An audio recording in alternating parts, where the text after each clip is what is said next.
एक पैर में नुपुर है, दूसरे पैर में नहीं।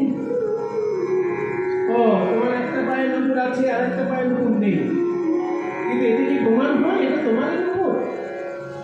এমনও তো হতে পারে যে মেয়েটার নুপুর সে হয়তো বাড়িতে ঘুমিয়ে পড়েছে, এবার তার পা থেকে একটা নুপুর খুলে নিয়ে তুমি তোমার পায়ে পড়ে চলে এসেছো। ললিতা বাবাজি দেখছি উল্টে আমাকেই জোর সাজাচ্ছে, বলছে আমি নাকি অন্য একটা মেয়ের নুপুর আমার পায়ে পড়ে চলে এসেছি। বাবাজি তো খুব চতুর রে। ললিতা বলে রাধে, চতুর শুধু এই বাবাজি নয়, যেই জল কৃষ্ণ ভক্ত সে বড় চতুর। কৃষ্ণ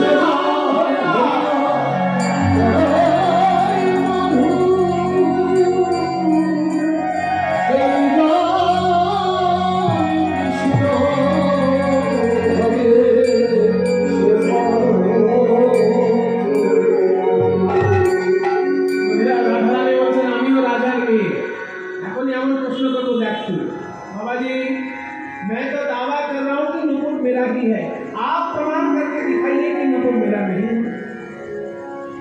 আমি দাবি করছি নুপুরটি আমার, এবার আপনি প্রমাণ করে দেখান দেখি নুপুরটি আমার নয়। আমি তো বলছি আমার একটা পায়ে নুপুর আছে আর একটা পায়ে নেই, তাহলে নুপুরটা আমার। আপনি প্রমাণ করুন যে নুপুরটি আমার নয়। কৃষ্ণদাসও কত বুদ্ধিমান, অত বড় কুঞ্জ মন্দির ঝাড়ু দিয়েছে, কিন্তু যেই জায়গাটায় নুপুর কুড়িয়ে পেয়েছে সেই জায়গাটায় ঝাড়ু দেয়।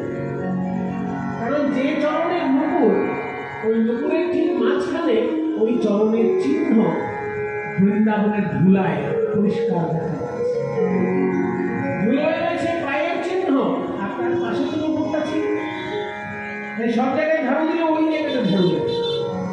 বলছে শোনো, এই যে মাটিতে রয়েছে চরণ চিহ্ন, এই চরণ চিহ্ন যদি তোমার ওই চরণে দেখি, যে চরণে তোমার নুপুর নাই সেই চরণে যদি এই